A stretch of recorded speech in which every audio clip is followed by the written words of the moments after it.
So இந்த பெண்ணு ஏன் தான் எழுத மாட்டேங்குதோ. சரி, இப்போ இது வேலை கேட்காது, தூக்கி வீசிடும். எங்கேயாவது வேறு எங்கேயாவது பெண்ணு இருக்குதா? இங்கே இல்லையே. சரி, நம்ம கடைக்காரனை கூப்பிட்டு போய் புது பெண்ணு தான் வாங்கிட்டு வரணும். அம்மா, நான் கடைக்காரனுக்கிட்ட போய் புது பெண் வாங்கிட்டு வரேம்மா. இங்கே வா, ஒரே நிமிஷம். என்னம்மா? இங்கே ஒரு பெண் இருக்குது, இதை வச்சு எழுதி பார்க்குறேம்மா.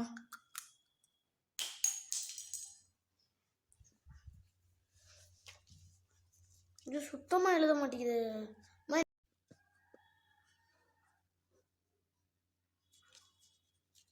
ஐயோ, அப்போ புது பெண்ணை வாங்கிக்கோடா.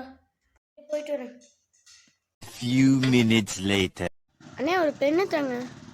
தம்பி, இப்போதான்ப்பா 2 கேட்டுட்டு வந்தாங்க, கொடுத்து விட்டேனே. வேறு பெண்ணு இல்லை, நீனா பாரு. சரி, பரவாயில்லண்ணே. அங்கே வந்தால் சொல்லுங்க. தம்பி, பெண்ணு 1 50 ரூபா, 1 50 ரூபா சொன்னேன். நான் அங்கே பெண்ணை வாங்கிக்கிறேன். தம்பி, அவங்க தான் பெண்ணே வாங்கிட்டு போனாங்க, 2 பெண்ணு வாங்கிட்டு போனாங்க. சரிண்ணா, ரொம்ப தேங்க்ஸு. சரி, நான் அவங்க வாங்கிக்கிறேன். அண்ணா, ஒரு பெண்ணு தாங்கண்ணே. தம்பி, ஒரு பெண்ணு 50 ரூபா. நீ என்ன 10 ரூபா கொண்டு வந்திருக்க? 50 ரூபாயா?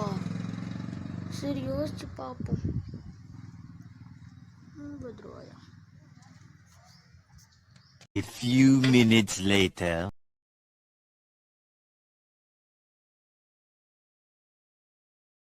தம்பி, டக்குன்னு சொல்லுப்பா, ரொம்ப வேலைலாம் இருக்குது எனக்கு.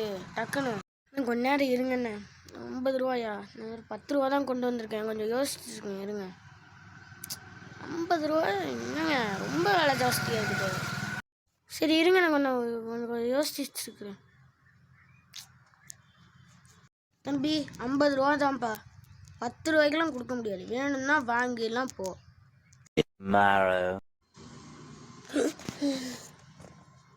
சரி, வாங்கிடுவோம். சரிண்ணே, ஒரு பெண்ணு தந்துருங்கண்ணே. என்ன யாருமே காணும்? ஐயோ, போயாச்சா? அப்பலையே வாங்கி தொலைச்சிடலாம்.